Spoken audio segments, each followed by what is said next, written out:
minor tẹ́ ń sọ ní ìsìn iṣẹ́ mọ́jọ́ orí ẹ̀ wọ́n kọ̀ wọn ò proof ọjọ́ orí ẹ̀ fún wa wọ́n kọ̀ wọn ò release birth certificate ẹ̀ fún wa. Any conversation between him and the minor. Torí pé Bíọ́lá Adébáyọ̀ gbé bàbá Ìjẹ̀ṣà wá ní ìsìn náà ti dolè ó lẹ́ni tó jẹ́po lájà ọ̀jalè àfẹ́ntọ́ gbà á lẹ̀ àtẹ̀ntọ́ jalè àtẹ̀ntọ́ tó bá gbà á pamọ́ olè làwọn méjèèjì torí pé wọ́n ti gbé èèyàn wá sórí program ní ìsìn ó ti dáràn so tí n bá invite bàbá Ìjẹ̀ṣà wá ní ìsìn pé mo fẹ́ interview ẹ̀ ní ìsìn ó lè lèmi náà mo ti dáràn nìyẹn fídíò fáìlì mi náà bẹ́ẹ̀ ṣe pé does that make any sense? Nbo là ń bálẹ̀ ayé lọ kí ni ṣe woman yìí gangan kí ló fẹ́ gangan kí ló fẹ́ gbà lọ́wọ́ bàbá Ìjẹ̀ṣà kí bàbá Ìjẹ̀ṣà rà lọ́wọ́ ẹ̀ gangan kí bàbá Ìjẹ̀ṣà tà fún ọ kò sáfẹ́ kó rọ́ọ̀sì sọ́gbà ẹ̀wọ̀n ọ̀fẹ́ kan pa kan dájọ́ ẹ̀wọ̀n gbére fún kan dájọ́ ọkú fún kẹ́ ẹ mọ́ fojú rinra mọ́ kọ́ mọ́ padà wá mọ́ kọ́ mọ́ gbégbé ayé ẹ̀ mọ́ so lórí burúkú ni sẹ́ẹ̀ fẹ́ ṣòfò tọmọtọmọ nígbà tó tiẹ̀ bímọ gan ọmọ ìwò láfi ṣépè fún ọ sáyé rẹ fẹ́ bàjẹ́ kanlẹ̀ ni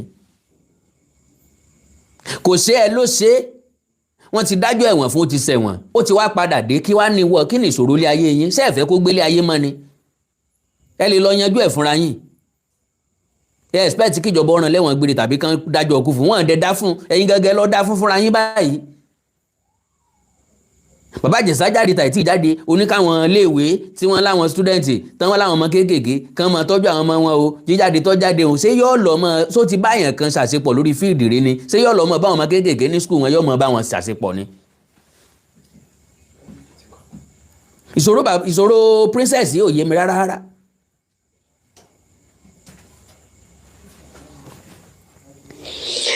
This pain wo. that I feel, that my daughter feels, that the other victims feel right now. Ẹranko ni ọ pain wo ló feel pain wo ni daughter feel is she your daughter ọmọ àbúrò ẹni lóòótọ́ ọmọ àbúrò ẹni ni ọmọ ẹ̀gbọ́n ẹni ni under your nose náà ti jábàálẹ̀ ọmọ yìí nínú ilé ẹ̀ gangan èèyàn méjì ní bá sùn bẹ́ẹ̀ ọ̀gbẹ́ni Adékọ́lá kan bá sùn òun ló bá sùn láti táwọn ọlọ́pàá rí àtọ̀ rẹ̀ nígbà tí wọ́n ṣe tẹ́sì fún ó tún lẹ́nìkan ń jókèlè ìyẹn gateman òun náà ń bá sùn bàbá Ìjẹ̀ṣà ò bá sùn tó bá tásìkò máa pílẹ̀ ọ̀rọ̀ commissioner of police fídíò tẹ́ tọ́jú tẹ́ fi pamọ́ ọwọ́ wa ti tẹ̀ ẹ́ a lè sọ̀rọ̀ dáadáa a lè yánu sọ̀rọ̀ dáadáa wípé ìkà ni princess kì í dẹ̀ ìsàbíamọ ẹranko èèyàn ni ká sọ pé lóòótọ́ ni bàbá Ìjẹ̀ṣà ń ṣẹ̀ṣẹ̀ yẹn tó dẹ̀ jẹ́ pé minor lẹ pé ọmọbìnrin yẹn bó tiẹ̀ jẹ́ pé àwọn ọgbà pé minor ni immediately tá a ti rí la sọ pé sọmọ 14 years lélẹ́yìí náà wẹ̀rùn làwọn èèyàn kan náà sọ pé ká mọ̀ pé wọ́n ń wèrè àwọn dìbò olúkí kan náà sọ pé èèyàn ọmọ mi máa ń ní stature o kò dẹ̀ ní lọ́jọ́ púpọ̀ lórí ó máa ń ní stature o lára ẹ̀yin tẹ́ bà orílẹ̀-èdè yìí jẹ́ débi tó dé rèé lára ẹ̀yin tẹ́ jẹ́ káwọn èèyàn ní freedom lélẹ́yìí lára ẹ̀yin tẹ́ jẹ́ káwọn èèyàn padà sínú society lélẹ́yìí lára ẹ̀yin tẹ́ jẹ́ kápọ̀lọpọ̀ àwọn èèyàn kàn máa gbẹ̀mí ara wọn lélẹ́yìí because as far as I'm concerned kò yẹ kọ́rọ̀ kan kó rú jáde lórí ọ̀rọ̀ bàbá Ìjẹ̀ṣà mọ́ bó ti lọ sẹ́wọ̀n ó ti dé padà ẹ ti bà yé ẹ̀jẹ̀ kan tí ì bà yé ẹ̀jẹ̀ tán ni. It's not Ijesa that caused this pain, no. It is you, Biola Adébáyọ̀. Can you imagine that? Ó tún ní kì í ṣe bàbá Ìjẹ̀ṣà lọ ní lọ́kọ̀ sí pain Biola Adébáyọ̀ ni Biola Adébáyọ̀ tó jẹ́ pé nìkan lọ́mọ ń sọ. Ìyá wáò lọ́mọlọ́mọ wá dáná sí ẹni tó explain ara ẹ̀ gangan ọ̀daràn kò sẹ̀ mọ́ ẹni tó nírọ̀lẹ́ pamọ́ òun pé móvì lẹ́ni kò wọ́n wáyà táwa náà dẹ̀ rí gbangba tó ń direct móvì tí wọ́n gangan princess yìí ń direct móvì ṣùgbọ́n tó jẹ́ pé ibi tó ti ń fọwọ́ pa ọmọ lára nìkan lẹ mú jáde fáwọn èèyàn eléyìí làwọn èèyàn fi ń kan bàbá Ìjẹ̀ṣà ní àmà eléyìí náà fi ń ṣépè fún bàbá Ìjẹ̀ṣà bí rọ́bà lọ lógún bí rọ́gá bá sáré fógún ọdún kọ́ mọ́ mi hẹlẹ́ ọjọ́ kan lòótọ́ bá lọ́nà. So bẹ́ẹ̀ bá gbogbo àyín tẹ́ ń sunkún pé wọ́n fẹ́ dá bàbá Ìjẹ̀ṣà padà sẹ́wọ̀n ó pè kí bàbá Ìjẹ̀ṣà padà sẹ́wọ̀n ká wá sú àwọn tó yẹ ká sú kí bàbá Ìjẹ̀ṣà wá wà vindicated because lórí ilé ìtajọ dé yìí o battle to finish ni kẹ́nìyàn kan mọ́ pè mí ẹjọ́ ní tí sọ̀rọ̀ bóyá tó dẹ̀ ń pè mí wọ̀n kí mo wà lórí program màá bá yín sọ̀rọ̀ later. It is you that caused this pain for me. Tó bá yẹ pé bẹ́ẹ̀ lèèyàn ṣe mo fọ ilé Ọlọ́run lọ́wọ́ Abíọ́lá Adébáyọ̀ mo lo ọlá àwẹ̀ tí àwọn Muslim fẹ́ ṣe gbàtọ́ yìí. ọ̀ǹgbọ́pọ̀ nù ìwọ tó jẹ́ Christian ọgbà àwẹ̀ ṣùgbọ́n lè táwọn Muslim ṣẹ̀ṣẹ̀ gbà tán yìí ọlá rẹ̀ ló ń lò láti ṣépè fún yàn ló fi ń fàyàn lọ́lọ́run lọ́wọ́ kí ló fa Abíọ́lá Adébáyọ̀ lọ́lọ́run lọ́wọ́ fún sóun ló mú ọmọ rẹ̀ ní tantan fi ń bá sùn ni. àbọ̀ sọ wípé bàbá Ìjẹ̀ṣà ṣẹ̀ o àbí bàbá Ìjẹ̀ṣà ọ̀ṣẹ̀ o kò vindicate bàbá Ìjẹ̀ṣà ó ní platform fún anybody láti wá wí tẹnu wọn ẹni tó bá wù láti wá sọ̀rọ̀ so kí wàá lọ́mọ ọlọ́mọ ṣe. àti ọlá àwẹ̀ tí àwọn Christians gbà lọ́wọ́lọ́wọ́ mo pe ẹlẹ́dàá mi mo pe ẹlẹ́dàá ọmọ mi. ẹlẹ́dàá ẹ ò ní túmọ̀ náà o ẹlẹ́dàá tó ti waste dànù ẹlẹ́dàá tí ò ní nǹkan kan ẹlẹ́dàá tí ò gbé wọ́ gangan iṣẹ́ ẹlẹ́dàá rẹ̀ kò gbéṣẹ́ rẹ̀ lẹ́yìn ilé ayé rẹ̀ ẹlẹ́dàá rẹ̀ ò gbé lẹ́yìn ìgbéyàwó ẹlẹ́dàá rẹ̀ ò gbé ọ lẹ́yìn bí wọ́n gangan bá bímọ ni ò ní lọ mọ́mọ sọ́dọ̀ ọlọ́mọ nǹkan tí ń ṣe I do say it do you know pé àwọn èèyàn kan ò lówó ọlọ́run ò jẹ́ káwọn èèyàn kan lówó torí pé kò yẹ kán lówó bí wọ́n bá lówó wọ́n balẹ̀ ayé jẹ́ ọlọ́run ọba ò fáwọn èèyàn kan láǹfààní àwọn nǹkan kan torí tí wọn ìbá sọlé ayé dàbá bá nírú àǹfààní bẹ́ẹ̀ lómi bá nígbéyàwó aláyọ̀ àwọn títí wọn kù díẹ̀ káàtó ní ọmọ yẹ̀yẹ́ ní ọmọ fi ṣẹlẹ́yà ní ọmọ pé orí kò ṣe kọ̀ọ̀kọ̀ mọ́ ṣe lèyìn gbogbo ayé ní dáláì mọ́ ṣe lójú wọn. ọ̀gbórin bàbá mi Tìmí Òsúkọ̀yà ni ó ní bọ́ bá kù díẹ̀ káàtó fọ́mọ nìyàn ògbẹ̀ ládàá lárìmọ̀ ṣíṣe lójú iráyé tájá tẹran lẹ́ẹ̀mọ́ ọ̀gbọ́n ni òun làmọ̀ràn orí mi tètè ìyá yọrí mi sókè kọ́ gbọ́rọ̀ mi ro gbọ́rọ̀ mi ro gbọ́rọ̀ mi ro gbọ́rọ̀ mi ro Jésù gbọ́rọ̀ mi ro káyé mọ̀ pé mi lọ́lùyà gbọ́rọ̀ mi ro ẹni ọba yọrí ẹ̀ sókè nínú ilé iná máa dọ̀rọ̀ dúró dè gbé ẹyẹ jẹdé ẹjẹdé ká gbọ́ tẹnu rẹ̀ ká ò bá ti yanjú ọ̀rọ̀ ẹni ọba yọrí ẹ̀ sókè nínú ẹgbẹ́ ẹná máa mi pè lọ́nìyàn yìí o gbọ́rọ̀ mi ro gbọ́rọ̀ mi ro gbọ́rọ̀ mi ro dádì gbọ́rọ̀ mi ro káyé mọ̀ pé mi lọ́lùyà gbọ́rọ̀ mi ro. tí Ìjẹ̀ṣà ó ti abuse Bíọ́lá ní agbára Ọlọ́run adá ilé ẹjọ́ tó tó Ọlọ́run tó ní ìdájọ́ lọ́wọ́ ó máa dá yín ní ẹjọ́ tó tọ́ pẹ́ẹ́nì yìí.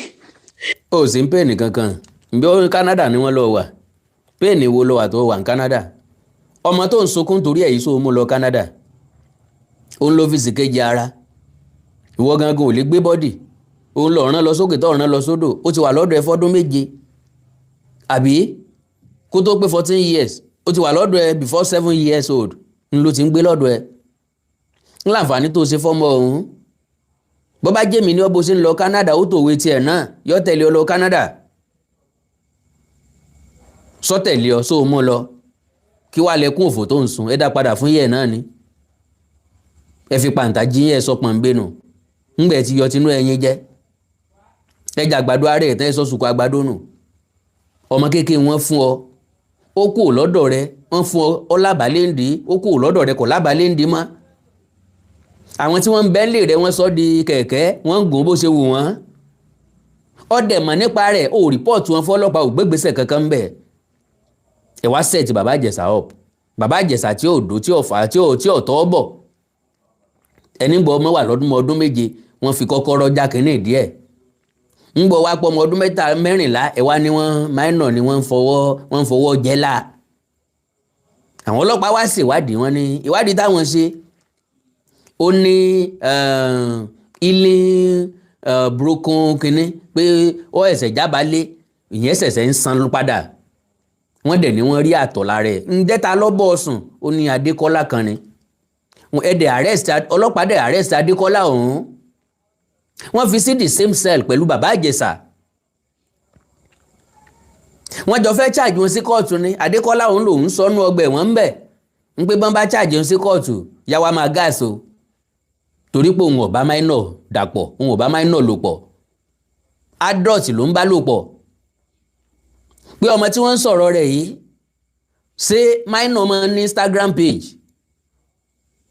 òun máa ń sẹ̀ǹdì owó sákàǹtì ẹ̀ ṣé minor àmọ́ lákàǹtì pé ọmọ yẹn ní UBA account tó máa ń sẹ̀ǹdì owó sóhun mọ́ tó ń ṣe ni pé gbogbo yẹn ló máa tú ńlá wọn kíní burúkú yìí ẹlẹ́nu yẹ́gbẹ́yẹ̀gbẹ́ yìí tí ń sunkún ìyàlẹ́nu yìí ni wọn ò fẹ́ kó tú jáde náà fi sáré jáde àtàkì yìí náà fi sáré dé rìlíìsì bọ̀ yẹn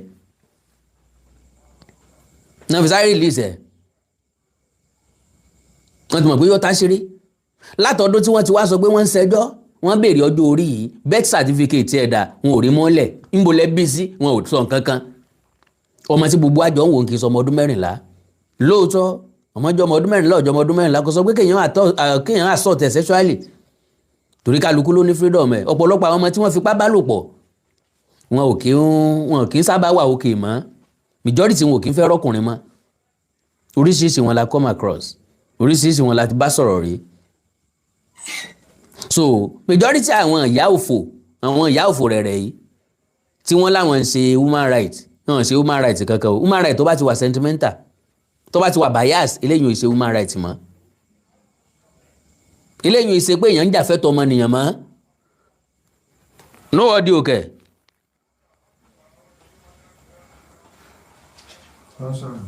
no àwọn Facebook ní no audio ẹ bá ń sáré wò járe no audio bó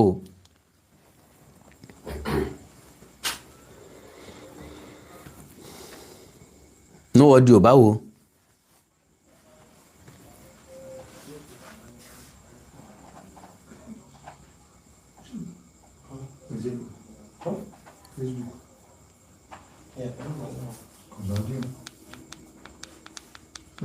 Really?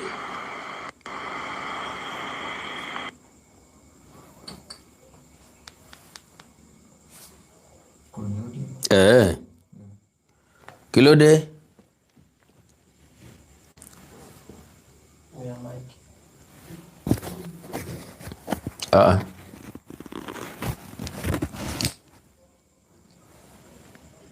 Sorry o, ẹ má bínú o.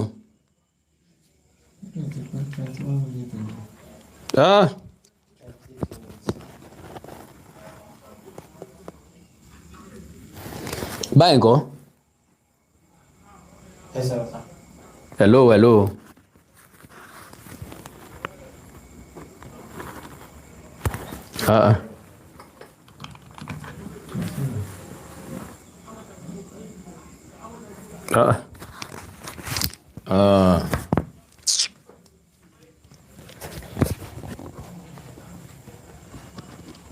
Hello.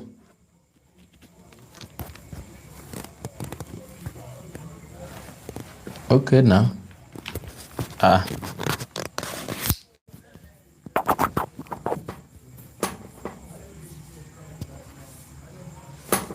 Hello.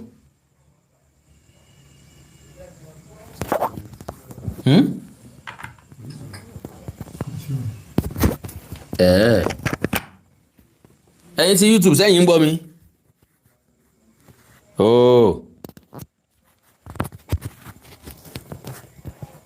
Kí ló ṣẹlẹ̀ báyìí?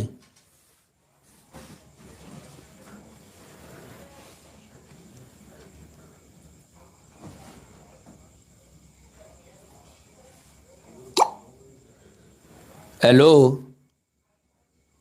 Ẹ bá ń gbọ́ bá. Hello.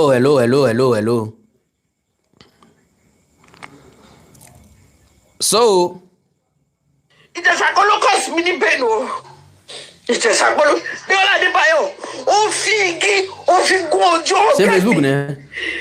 mo fẹ́ kó lọ́kọ́ sílẹ̀ o ó fi igi ó fi gójú ọgbẹ́ mi ó fi gójú ọgbẹ́ ọmọ mi gbogbo ọmọ yòókù náà tí wọn ò lè sọ̀rọ̀ gbogbo yìí nísìn ẹ̀ ń bẹ̀rù jọ yẹn lẹ́ẹ̀lì jáde ẹ̀ lè sọ̀rọ̀ èmi ni wọ́n drag èmi ni wọ́n ṣe they are still bullying me tomorrow àwọn ọmọ mi ni wọ́n ó dẹ̀ fi igi ó fi gójú ọgbẹ́ mi. Báyìí kọ́. Yọlá àwẹ̀ tá a wà nínú ẹ̀yìn mo fi fa ilé kọ́tọ́ lọ́wọ́ bí aládé báyọ̀. O ti wá bẹ́yìn àbí? Tó bá yẹ pé. Ta nìyẹn? Ok.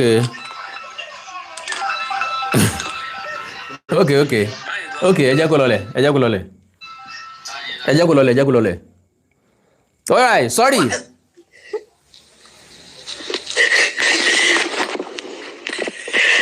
Dédé wòye ẹ̀yin olóòlù. Wàláì ó yẹ kí princess kọ́ mọ ya movie ni gbogbo àwọn Ìyábọ̀ Òjó ń lọ yẹ kán mọ̀ pé ṣiṣẹ́ ṣùgbọ́n kọ́mẹ́dì ò pé mọ́ tíátà náà wọn ò pé sí ẹ̀wá ní kọ́mọ́ kanra bí ajé ilé ikú ẹni títí ẹ ti jóná nírú wọn ò kọ́ kí tẹlòmíì ó dẹ̀tù pápápá. ẹ jẹ́ ká gbọ́ ọ̀rọ̀ tí Ìyábọ̀ sọ níjó ní ńbẹ láti mọ̀rọ̀ sọ Ìyábọ̀ Òjó ní tẹ́ bá rí bó ṣe ń sọ̀rọ̀ pé dandan ni wọ́n gbọ́dọ̀ rán bàbá Ìjẹ̀ṣà lẹ́wọ̀n kò rí di ọ̀rọ̀ o kò fi gbogbo ara mọ́ ń tọ́sẹ̀lẹ̀ o God bless you Mr. Ọláwálé Ọlá God bless you sir kò fi gbogbo ara mọ́ ń tọ́sẹ̀lẹ̀ o ẹkún princess lọ gbọ́ lọ́wọ́ nítorí pé wọ́n ti fipá bóun lò pọ̀ lẹ́ẹ̀márùn ọ̀tọ̀ọ̀tọ̀ àbẹ́yìn ọmọ ẹ̀ẹ̀márùn ọ̀tọ̀ọ̀tọ̀ náà fipá bá Ìyábọ̀ sùn náà fipá bá sùn ọ̀tọ̀ọ̀tọ̀ different people so mo wo interview ẹ̀ níbi tó ti sọ ẹni àkọ́kọ́ bóyá ó ń ku ẹ̀rin ìkejì ọ̀rẹ́ boyfriend díẹ̀ bẹ́ẹ̀ mọ́ àwò pé bó ló ṣe á jẹ́ tó jẹ́ pé wọ́n nìkan náà wọ́n fipá bá sùn béèyàn ọba rìnrìn àwàsà wọn ò ní fèkúrọ́ lọ́ọ́ ìrìn arìnlá kó ní bóyá bó ṣe múra ńgbà náà ńgbà tó kéré ni wọ́n ti ń ṣe bẹ́ẹ̀ fún ọ so gbogbo àwọn nǹkan yẹn ló wà lórí ìgbéléwọ̀n now Ìyábọ̀ Òjó sìkàsìkà gbàgbé àjọbí adánilóró gbàgbé ọ̀la sìkàsìkà gbàgbé àjọbí adánilóró gbàgbé ọ̀la so kí ni tí mo fẹ́ mú jáde ń bẹ̀rù ni wípé kọ́líìgì ẹni bàbá Ìjẹ̀ṣà lóòótọ́ sọ fáwọn tó ń sọ̀rọ̀ mẹ́yẹn kan límìtì ẹ̀ so kọ́líìgì ẹni bàbá Ìjẹ̀ṣà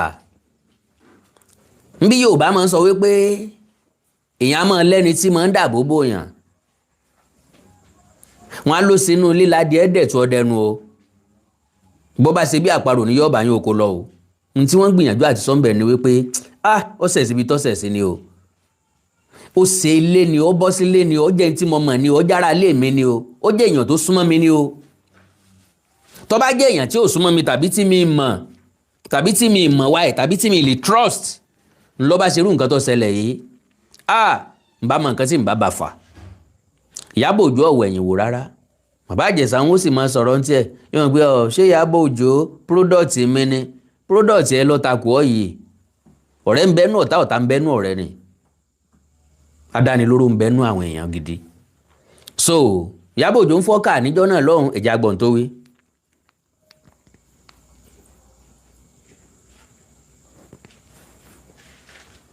Yomi, what's your life with your Joko? Yeah, you know, you have to wait. You want to wait, Yomi. You want to wait, yo. Joko say you have to wait. You have to be phone. You let Jackie ask bó ṣe ṣe náà. Mo kọ́ mi máa mọ imitate yàn. Ó ṣe báyìí. You know, you have to wait. Even if the person is guilty, even in the courts of law, you know, you're not guilty until you're found guilty. Wallahi, Baba Ijesa guilty. Ṣé bá fi pamọ́ tẹ́lẹ̀ ni? À ń fi pamọ́ pé kí ó jẹ́ pé adájọ́. Àwọn ọ̀jọ̀gbọ́n dẹ̀ máa ń sọ wípé no suspect is guilty until a court of law proving so. Ẹ̀yin Grammaria ṣe mọ́ gbà ó dìgbà tí ilé ẹjọ́ bá sọ wípé ẹni yóò ó jẹ̀bi ẹ̀sùn tá a fi kàn o. Until then, afurasí ọ̀daràn sí ni. Gbogbo ìgbà tó ń sọ̀rọ̀ yìí ilé ẹjọ́ ò tí ì dájọ́ o. Iyabo Ojo ò sí ń bẹ o. Kò mọ̀gbà tẹ́ ẹ dógún kò mọ̀gbà tẹ́ ẹ dọ́gbọ̀n o. Bẹ́ẹ̀ bá béèrè lọ́wọ́ ẹni sí yọ sọ pé tara abiyamọ ni o. Kò sí ń bẹ o. Kòró ọ̀la kòró ẹ̀yìn kòró pé tó bá jẹ́ pé wọ́n ròpù bàbá Ìjẹ̀ṣà ni kòró pé tó bá jẹ́ pé òun náà ni tàbí ọmọ tàbí fámìlì òun tàbí ẹ̀gbọ́n tàbí àbúrò òun báwo ló ń ṣe máa fail. Ibi tá a ti ń wò tá a ti ń sọ fún nìyí pé kẹ́ ẹ máa fi etí méjì gbọ́rọ̀ ẹ má fi etí kan gbọ́rọ̀ ẹ máa gbìyànjú láti gbọ́ dàkejì ẹjọ́. Ó máa dájọ́ fún Bàbá Ìjẹ̀ṣà guilty. Tí Bàbá Ìjẹ̀ṣà bá jáde máa dá padà sẹ́wọ̀n yẹn ó guilty fún kan tí mo rò ó guilty bàjẹ́ kò.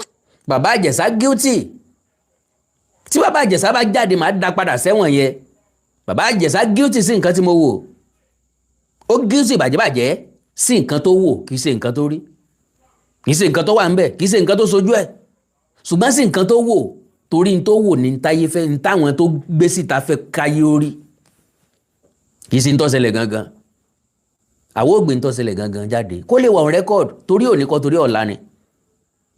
Lóòótọ́ ẹ̀ ti bó kọ Bàbá Ìjẹ̀ṣà jẹ́ gbogbo bí ó bàjẹ́ dé kọ́ ló máa dáa dé ọ̀pọ̀lọpọ̀ àwọn èèyàn ní ó láronú pèwàdà majority àwọn èèyàn ó sì tó máa kan ní àmà náà ni pàpà síbẹ̀síbẹ̀ náà a nítorí akọ́bẹ̀jẹ́ ká fókòkò ọbẹ̀ sọnù a nítorí pé ẹ̀yin kan ọ̀gbá tiwa ẹ̀yin kan ọ̀gbá ti Bàbá Ìjẹ̀ṣà tàbí ẹ̀yin kan di létí ẹ̀yin kan fọ́ ní fún nínú ẹ̀yin kan ti kó fún ẹ̀yin kan lọ kò sí ọpọlọ lórí ẹ̀yin kan láròjinlẹ̀ mọ́ bá ń ṣe ronú padà yàtọ̀ ságùntàn gọ́ọ̀lù tẹ̀lé gọ́ọ̀lù a nítorí tí ká má sòótọ́ ọ̀rọ̀ a nítorí tí ká má establish nítorí ká establish torí òní kọ́ torí ọ̀la ni posterity will judge all of us. So ẹ wo bó ṣe ń fọ́ká tí Bàbá Ìjẹ̀ṣà bá jáde máa ń ràn padà sẹ́wọ̀n so ní adájọ́ ni àbó níjọba wọ́n dẹ̀ ṣe bẹ́ẹ̀ lóòótọ́ torí pé obìnrin ni wọ́n ẹni tí ó bẹ̀rù obìnrin ń tàn ti tán láyé ńgbà tó ṣì wà ń tàn ti kú ńgbà tó ṣì wà òkú láàrin alààyè ni they can do and undo bí wọn bówó ọba ṣe lò wọ́n ní tí wọ́n lè lò to their advantage. ẹ tó máa bá mi sọ tó bá jáde máa dá padà síbẹ̀ gbogbo láti mi máa ná sí wàhálà máa tálé mi torí ẹ̀. ẹ gbọ́ tó bá jáde máa dá padà síbẹ̀ gbogbo láti mi ni máa ná sí wàhálà máa tálé mi nítorí ẹ̀. wọ́n dẹ̀ rán Bàbá Ìjẹ̀ṣà lẹ́wọ̀n lóòótọ́ ilé ayé ìnira now bone of contention gangan la fẹ́ wọ̀ yìí máa fẹ́ kẹ́ farabalẹ̀ gbọ́rọ̀ ẹ má bínú ẹ̀yin èèyàn mo fẹ́ mú ìrìn díẹ̀ lálẹ́ yìí and we need to do it we must do it we have to do it not because of anything sake but for posterity whatever we say whatever we discuss kò túmọ̀ sí pé dandan kẹ́ ẹ gbà wípé bóyá Bàbá Ìjẹ̀ṣà sí àbí ò sí àbọ̀ jẹ̀bi àbí ò jẹ̀bi we are not doing it for that sake but fún ọ̀pọ̀lọpọ̀ wa láti kẹ́kọ̀ọ́ especially we men ẹ̀kọ́ wà fún wa láti kọ́ gidi o àwa tá a jọkùnrin ọ̀pọ̀lọpọ̀ nǹkan ń bẹ ká má bá wọn ṣeré ẹ̀kọ́ tí mo kọ́ lára ìṣẹ̀lẹ̀ tó ṣẹlẹ̀ sí Bàbá Ìjẹ̀ṣà yìí kò lódiwọ̀n jẹ́jẹ́ mi mọ́ ń lọ ọ̀kan ara kòkòrò àyàn mọ́ mo perfect ọ̀dẹ̀ kan mo gbọ́n ọ̀kan tọ́rọ̀ bá ti dọ̀rọ̀ obìnrin they can do and undo. God bless you. Ẹja lọ. I am also happy that because there's a full stop, I will stop where the full stop. That's the sentence. I am also happy you were cleared by the appeal court of ever having. Now, ní gbàgede bí tá a wọ̀ yìí, àwọn ìṣẹ̀dá èèyàn kan ń bẹ. They are very, very educated, but I call them educated illiterate. Anybody that cannot reason well, before coming out, before arguing, before concluding, before jumping into conclusion, I call them educated illiterate. Àwa tá lè ṣe ìbò gan a fẹ́ bẹ́tà wọn dáadáa because we can stand our ground lórí ìṣẹ̀lẹ̀ tó bá ṣẹlẹ̀. Èyí ò fojú inú wò ó, èyí ò wo ẹ̀rí, ojú inú nìkan ò tó, physical thing ò tó, ẹ̀rí nìkan ló tó. Ntí ilé ẹjọ́ sọ nìyẹn, tó fi sọ nìyẹn, before you can charge anybody to court, before any sentence, do your investigation beyond any reasonable doubt. Because orejo nsa ni. Ẹni ó fẹjọ́ èèyàn sùn, ó need the judgment. Ẹni tán fẹjọ́ ẹ̀sùn, ó need the judgment. Gbogbo náà need the judgment. So ìpéjọpọ̀ àwọn èèyàn kan lélẹ́yìí, wọ́n wá pe Yomi Fabiyi sáàrin, wọ́n wá di adájọ́ orí social media.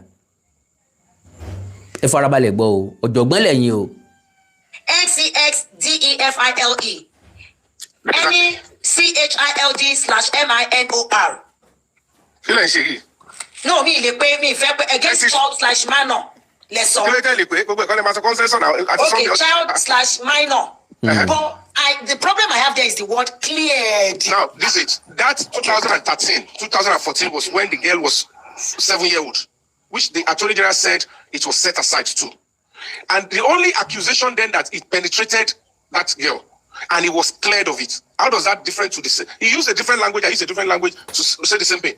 See, you see, anybody can, whether I put up a post and you people choose to give it a different meaning, I know what I said. I never said. And Mr. Yomi, you also said that Princess and her co-travelers engage in child pornography by deliberately installing cameras on the same day Baba Ijesa was invited to act. Exactly. She recorded. Now, ṣérọ̀ lélẹ́yìn o,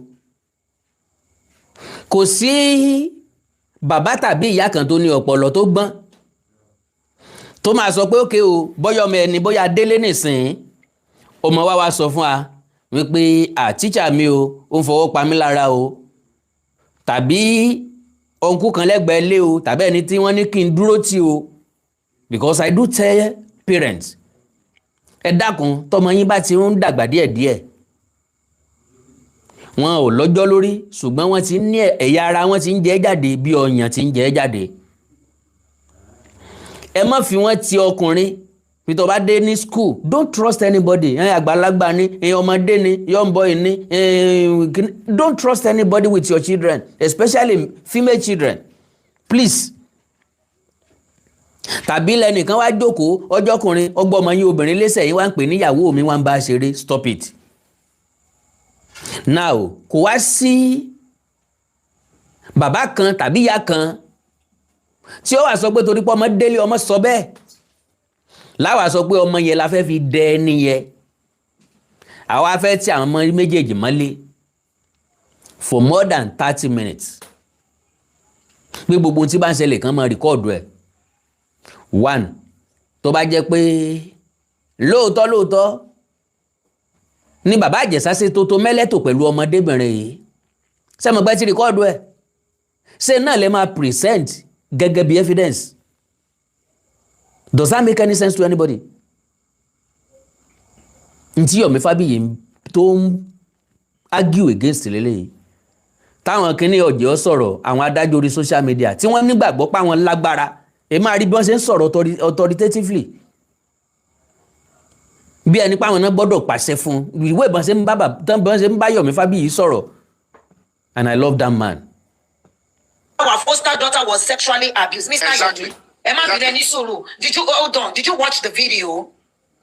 Which video? The video that was released to us. Emma play Emma play the video that was released of how Baba Ijesa moved close to that girl. We all watched it. Did you watch it too, Mr. I Yomi? watched it. You. Bí Baba Ijesa ṣe súnmọ́ ọmọ yẹn, ǹjẹ́ yìí ti rí fídíò bí ti princess ti ń direct fídíò yẹn tó ti ń direct tó ṣẹlẹ̀ yẹn? Did you watch that too? Nígbà tẹ́ wo kí ni tẹ́ sọ tó ti ń sọ ibi tí bàbá Ìjẹ̀ṣà máa jókòó sí tọmọ yẹn máa jókòó sí ibi tí wọ́n máa lọ tán máa padà wá síbẹ̀. Did you watch that?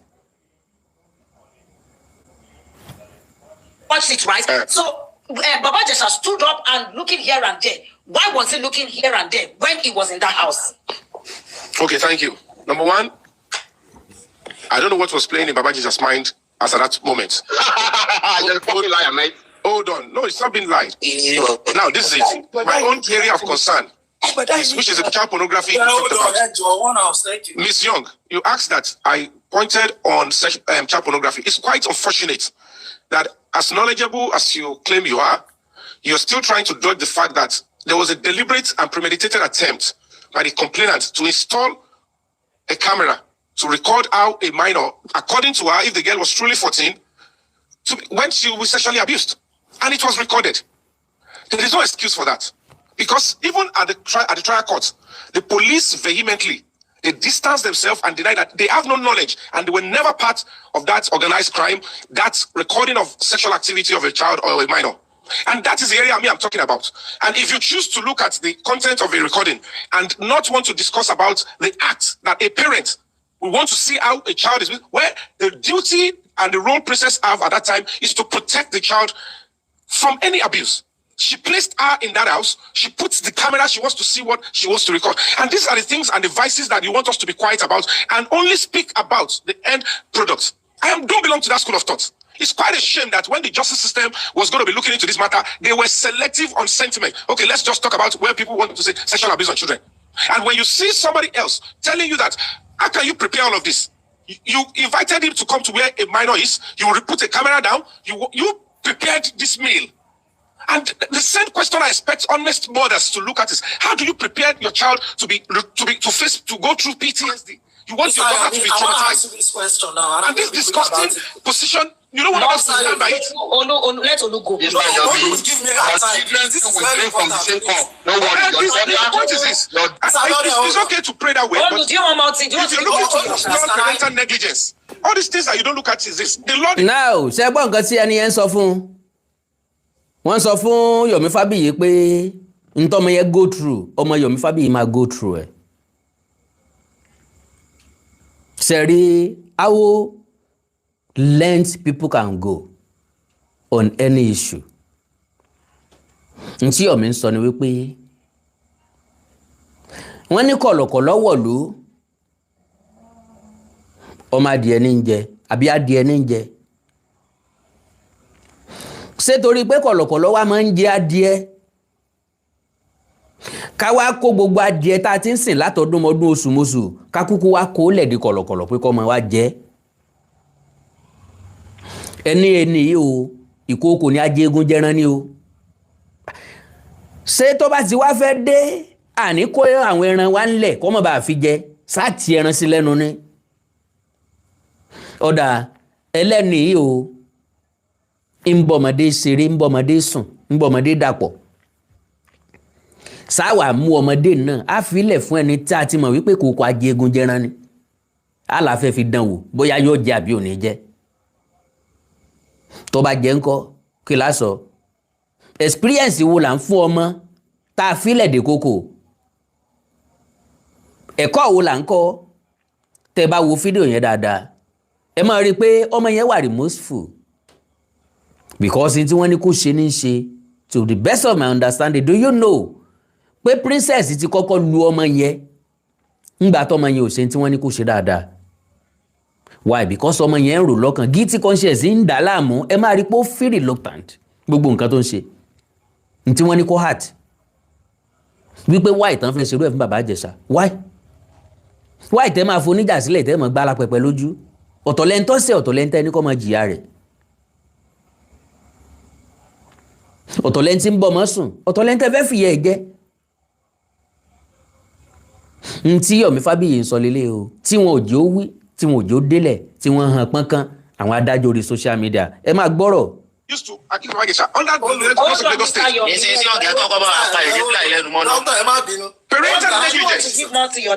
Parental negligence is a criminal offense under the law. We will write to the Home Office. We don't want. Please, let's not do this.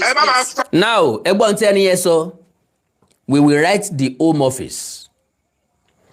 àwọn ẹlòmíì máa ń go to the extreme lórí nǹkan tí ọkàn wọn. Kí ni Yomi Fabiyi sọ? Then you will write the home office. Kí ni home office ó wá ṣe fún Yomi Fabiyi? Ṣé wọn ó lù ní àbí wọ́n pa? Bí àwọn olórí burúkú ìṣe máa ń bàtàyé ọmọlàkejì ara wọn jẹ́ labroad náà nìyẹn. Nǹkan kékeré ní ọ̀sẹ̀lẹ̀ mọ̀dí ń tọ́sẹ̀lẹ̀ ti pe ọlọ́pàá lé àwọn ẹni ẹlẹ́ni lórí. Ọ̀pọ̀lọpọ̀ àwọn èèyàn ló níbẹ̀ lẹ́wọ̀n labroad lórí ẹ̀ṣẹ̀ tí wọ́n ṣẹ̀. Ọ̀pọ̀lọpọ̀ èèyàn ni wọ́n ti deport tó jẹ́ pé ó délé kó tó mọ̀ wípé wọ́n set wọn up ni. Ó jẹ́ kó délé kó tó mọ̀ wípé maliciously ni wọ́n lọ report o fáwọn authority. Nbi tó ronú ẹ̀dá dénú, nbi táwọn èèyàn burú dé nìyẹn. Ẹ gbọ́ response Yomi Fabiyi.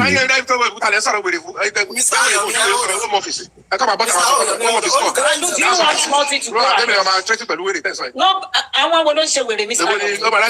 He's addressing comment now. The relevance in the movie industry.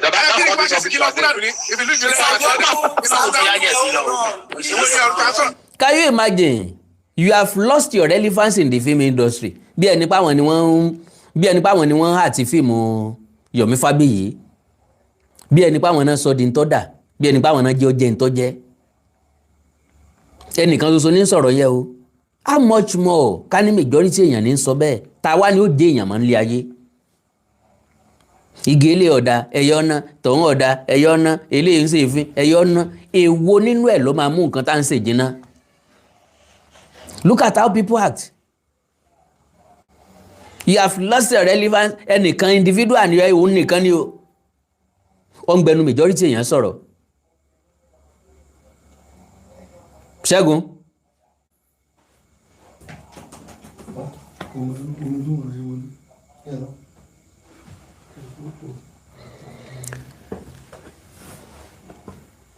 Gani yọ lọ sùn. So, like I said, wọ́n máa ń sọ̀rọ̀ àwọn dígbàkejì Olódùmarè. Do you want it to go? Do you want to go on? Multi, go ahead.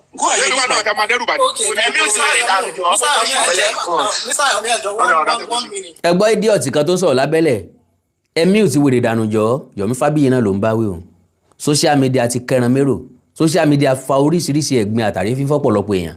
Can you imagine that? Ẹ̀mí ò ti wèrè dànù jọ. Ọmọ tí ń sọ̀rọ̀ yín ò tó Yomi Fabiyi lọ́jọ́ orí. Bunch of ẹranko nìyẹn. Abroad ni gbogbo wọn wà o. Abroad tán wà yẹn ó ti jẹ́ kán ríra wọn bí ẹni tó wà lóde ọ̀run tí ń bọ́ lọ́hún ń gbìmọ̀ràn papọ̀. Tó jẹ́ pé táwọn nìkan bá sọ ńlórí júlówó ọ̀rọ̀ ńlórí jìnnà ọ̀rọ̀ ní gbogbo ayé gbọ́dọ̀ tẹ̀lé gbogbo ayé gbọ́dọ̀ gbàgbọ́. What nonsense. Kí ló dé tá lè argue positively? Kí ló dé tá lè deliberately peacefully? Kí ló dé tá lè deliberate peacefully? Kí ló dé tá lè discuss ọ̀rọ̀ peacefully? Why insulting others? Why cursing others? Why abusing others? Why? Kí la ṣe fúnra wa kí la rà lọ́wọ́ ara wa? Ìṣẹ̀lẹ̀ṣẹ̀lẹ̀ analyze kálukú wa máa analyze ọ̀rọ̀. Analysis wọ̀ dẹ̀ lé bára mu torí wọn ò bí wá nu ilé kan náà lọ́gbọ̀n kan náà lórí làákàyè wa òṣìṣẹ́ bákan náà ọpọlọ wa ò open bákan náà. Ẹ mọ̀jà máa sọ̀rọ̀ àwa di gbákejì Olódùmarè mẹ́rin. Ẹ ń gbọ́ idiot yẹn oníradàáda làwọn fámìlì Yomi ń ṣe. Ìwọ gangan tó ń sọ̀rọ̀ gangan láti mọ̀ pé rádáadáa làwọn fámìlì ẹ̀ ń ṣe torí rádáadáa táwọn ẹbí ẹ̀ ń ṣe lọ́jẹ́ kí ìwọ náà máa ṣe rádáadáa. Yomi Fabiyi ń sọ view ẹ̀ ni ìwọ náà sọ tọdọ ẹ.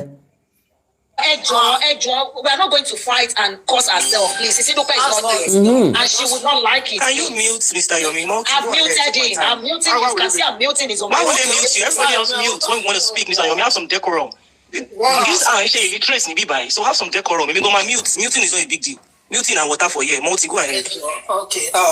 Mr. Yomi, because of what you just analyzed, my question is, the other time I said a bait is different from being groomed, right? And I want us to focus on looking for loopholes in a situation, right? Someone has been accused and evidence has been asked. You are guilty until proven innocent, right? So first off, what I would have asked is, if you've worked out over the years and someone duped you, right? the time of BlackBerry. The best way to catch someone after your phone has been stolen is to look for a pretty lady like Olu or doctor that will chat the person and they will use that person to get to that person. Even the police, they do that. They even...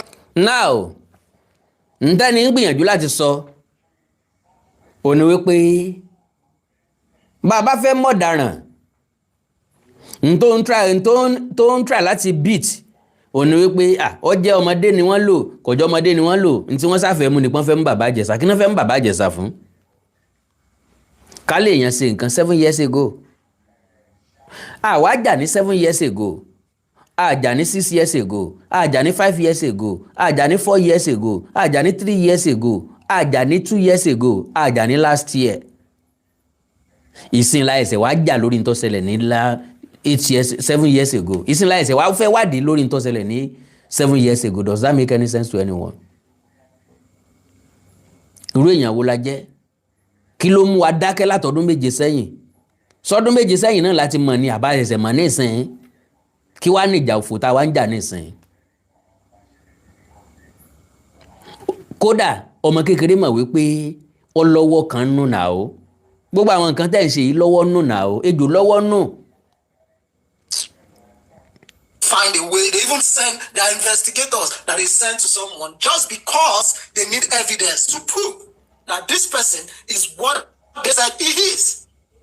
Now the question is, tí wọ́n bá gba gbogbo evidence in court edition. Now, ohun tí mo bẹ̀ wá ń sọ ni pé láyé BlackBerry tán bá fẹ́ mú yàn wọ́n ò fobìnrin tàn wọ́n á ní kán píǹgẹ̀ títí tí wọ́n fi máa róńtọ̀ mú pé the same thing náà ni àwọn princess ṣe pẹ̀lú bọ́n ṣe lu ọmọ kékeré yẹn láti mú bàbá Ìjẹ̀ṣà. ṣé fún kéèyàn kan wá jagbà ọdẹ ò ní pé ẹ ní evidence láti prove pé ní ṣe kínní you just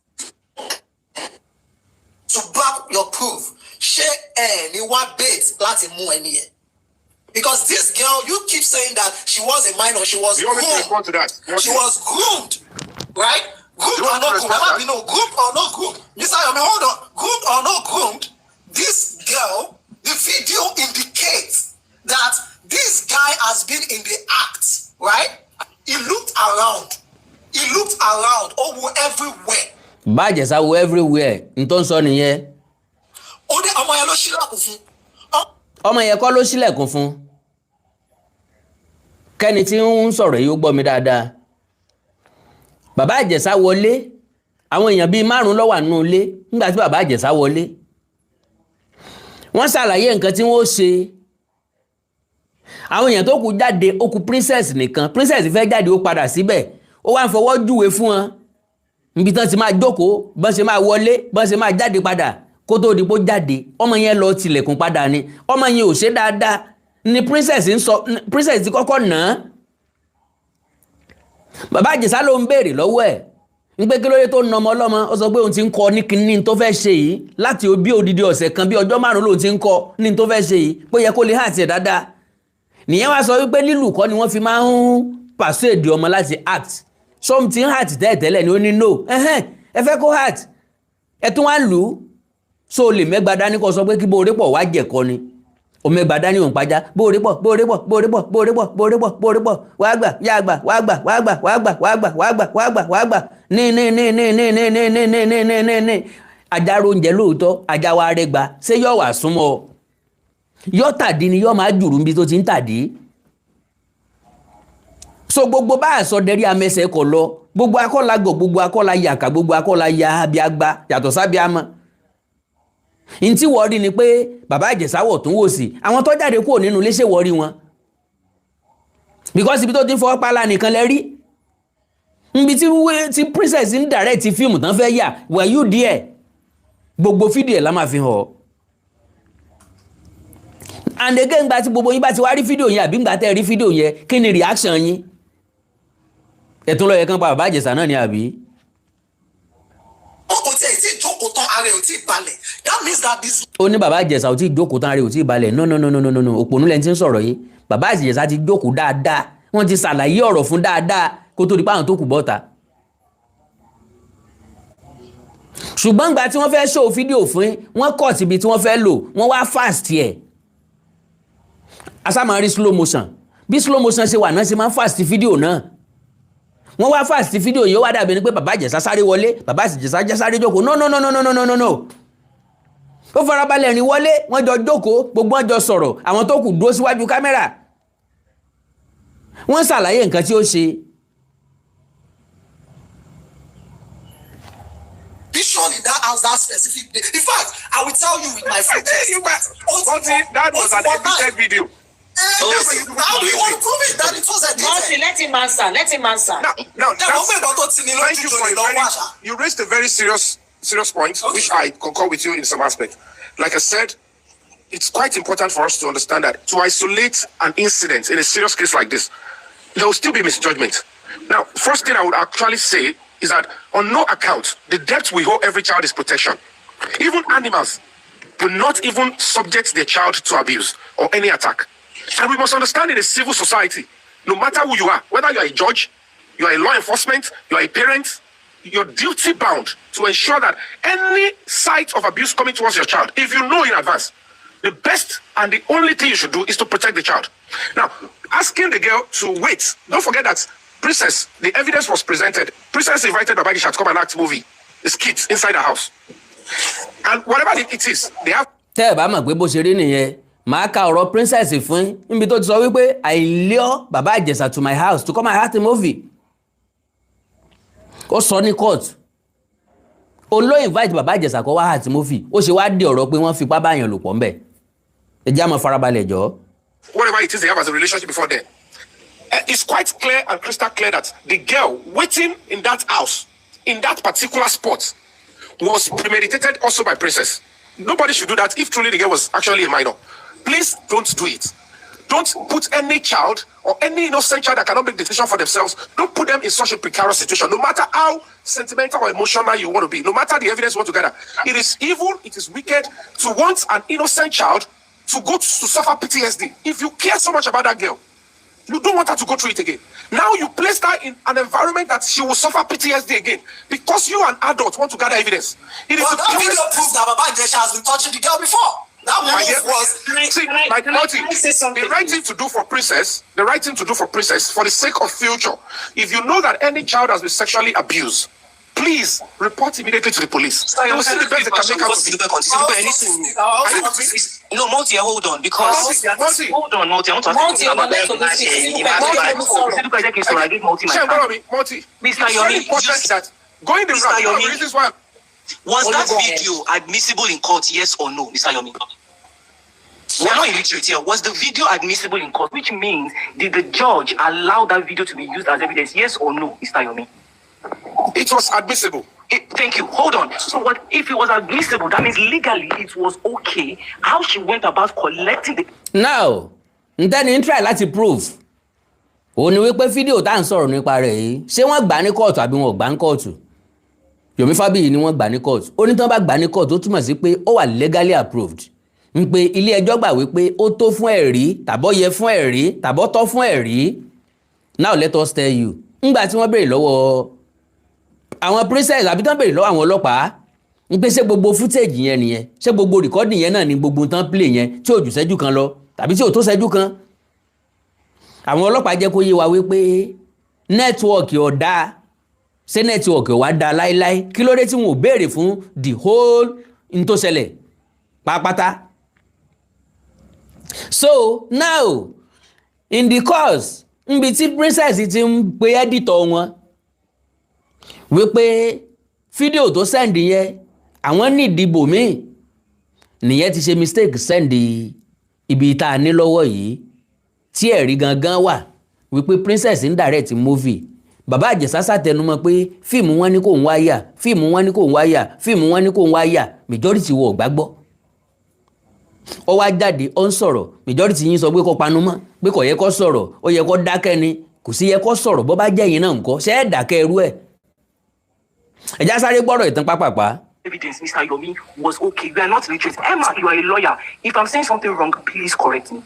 if the way when you bring evidence to court, right, the judge looks at how you get it. They don't take every evidence, Mr. Yomi. They strike some out. And I'm very sure That is correct. That is correct. the defense would have tried to strike out that evidence. They would have come up with different reasons, explanations why it should not be admissible in court. If Can I the respond to judge, that? hold on, Mr. Yomi, please. We have let you speak all night. Can I quickly respond to that? Then you go on. I am not dealing with your sentence. You asked me a question. Let me I'm quickly not respond. done. I am now. not done. Let me. She's not done, Mr. Yomi, please. So I this is want to just Get what I- quiet. Olu, go ahead, please. I want to believe, I wasn't in court that day, but I want to believe that both parties, both the prosecution and the defense, will bring evidences, will try to strike each one out. No, judge, we can't use this. Yes, judge, we can use this. Now, I'm not going to go by emotions of, oh, she put her in a precarious situation, Mr. Yomi. That is by the way.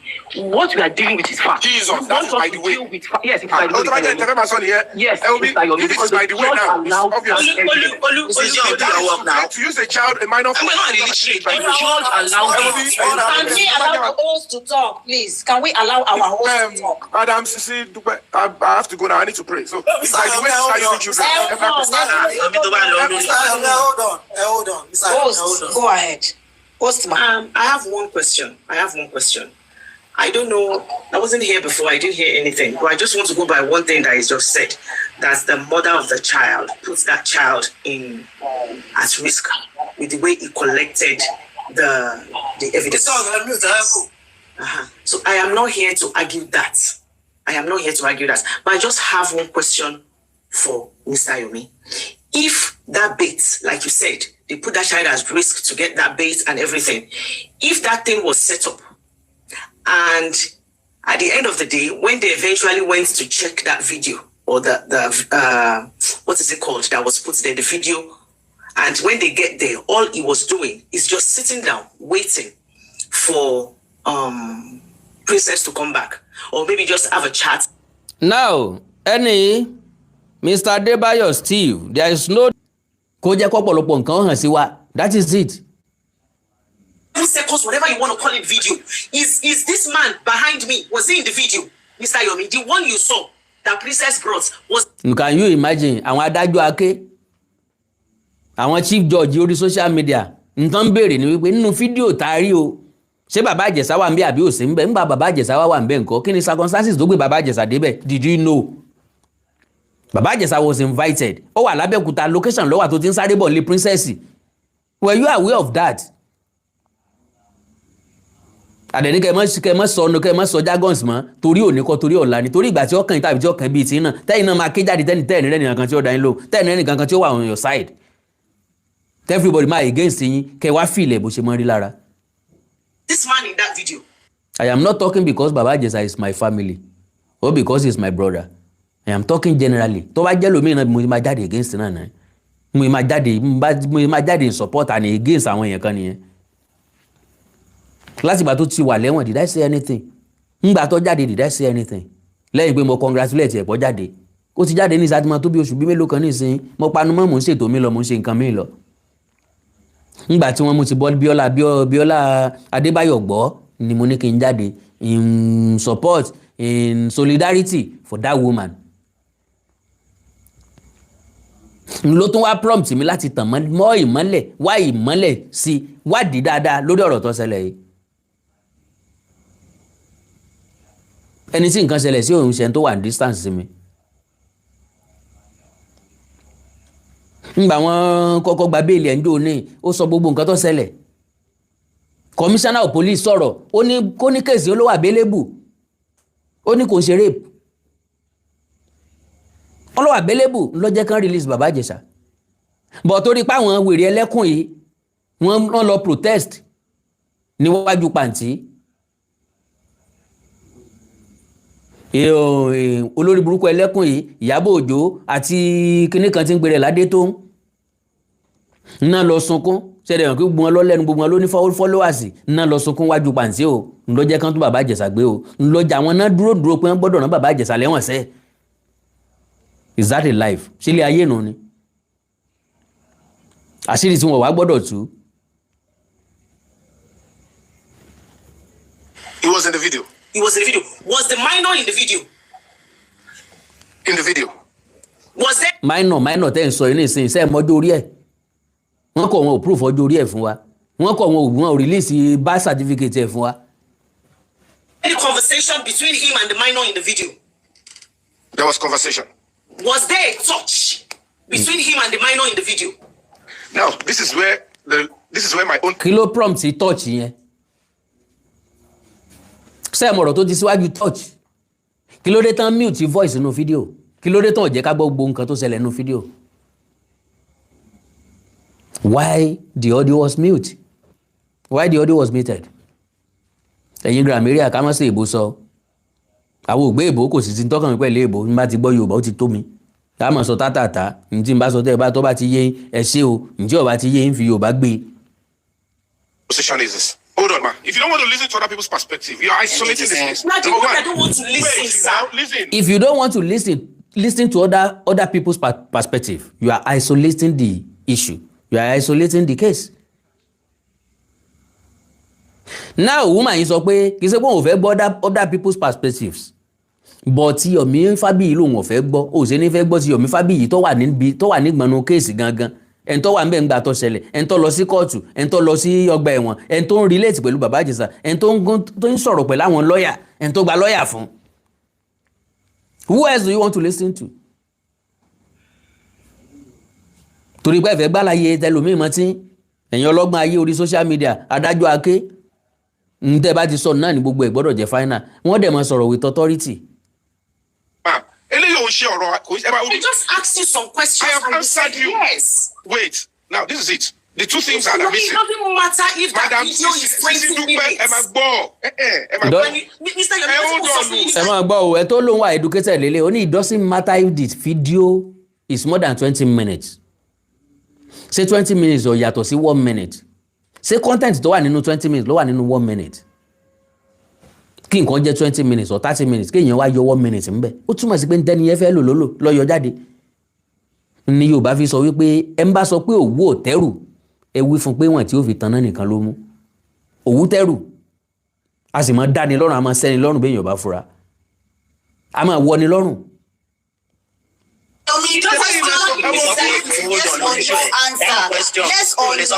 Yes or no?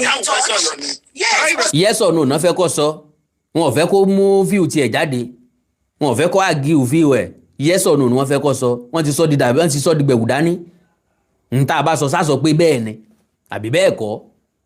Let's touch Mr. Yomi. Yes or no? Yes to all of it, and we're still arguing. Mr. Yomi, what does it matter if that video was 1 hour and we only saw 1 second? As long as the 1 second is indicating him. Now, this is it. This is lára àwọn tó yẹlé ayé ò yẹlé léyìí. Majority yín náà ni wọ́n fi Bíbélì àti Kùránì tú jẹ. In what sense? Nígbà tí pásítọ̀ bá ní ẹ̀kọ́ kíkà wa tòní tàbí ìwàásù wa tòní ẹ bá mi lọ sínú ìwé Mark orí 3 ẹsẹ̀ 1 dé 9. Ẹ nímọ̀ wípé ìwọ̀nba tó fẹ́ lò fún ìwàásù rẹ̀ nìkan ló mú un. Ẹsẹ̀ 1 dé 9 ẹ ka ẹsẹ̀ 7 sísàlẹ̀ ẹ máa rí pé another thing ló máa sọ entirely kò ní bá wàásù tó ti ń bá bọ̀ tẹ́lẹ̀tẹ́lẹ̀ mu. Ó túmọ̀ sí pé 1 minute out of 20 minute video is useless, is meaningless. Ọ̀rọ̀ dàbí ẹni tó fẹ́ wo movie nínú scene 10 wo scene 3 you can't tell me you know what happened in that story. O lè sọ bó ṣe lọ lẹ́sẹẹsẹ o lè jump into conclusion ni pé okay ẹni yẹn padà kú tàbí wọ́n padà release ẹni yẹn o lè sọ ní tó ṣẹlẹ̀ the whole story and when you miss a scene you've missed the whole story. Wọ́n gbèwé fún ẹ ọ̀ka chapter kan ó wá lọ ka chapter 12 tó parí ọ̀ka chapter 2 chapter 3 chapter 4 chapter 5 chapter 6 chapter 7 chapter 8 chapter 9 chapter 10 chapter 11 ọ̀ka chapter 1 ó wá lọ ka chapter 12 ó wá lọ ti understand gbogbo nǹkan tó ṣẹlẹ̀ nínú story. How would you? We are not all dullard. Ìwé làkà kọpọlọ mọ́kọ́gbọ́n òré mi bẹ́mi náà káwé wá sí ká díẹ̀ náà ìwọ̀nba tàkà náà tó díẹ̀ tó nù kún ní nǹkan. Ẹ má balẹ̀ ayé jẹ́ fún wa. This is it, ma. Maybe if you listen. Mr. Yomi, are you saying that an adult? Hold on, Mr. Yomi, wọ́n lè sọ̀rọ̀ látẹ̀kọ́. Are you saying that a minor? Sọ wípé ọmọ yẹn ló ní ọ̀ ẹ̀. Àbí what are you saying? Can I ask a question? Can I ask you now a question? Can I put a question back to you? Òpònú ni gbogbo yín. Yomi ò ever sọ pé ọmọ yẹn ló lé ẹ̀ n tó sọ ni pé princess ló invite bàbá Ìjẹ̀ṣà wá n tí bàbá Ìjẹ̀ṣà dẹ̀ sọ fún anu princess ló invite ẹ̀ wá we all know torí princess he confess and I have the kí lorúkọ ẹ̀ ọ̀rọ̀ ẹnu princess ń bí báyìí. Can I put a question? Will you answer? Answer your question. You sound like you follow the case. Can you, in your honesty, tell me what evidence was proven in court to prove the age of the girl? Show me, tell me one. What does the age matter, Mr. Yomi? Can you imagine those people? What does the age matter in that case? Because ẹ sọ pé minor ni. Ṣé age ò matter? Ṣé bí age lẹ fi gbà pé minor ni? Age lẹ fi gbà pé minor ni. Bàbá Ìjẹ̀ṣà dẹ̀ dúró wípé ẹni yìí ṣe minor, ó ní nǹkan kan.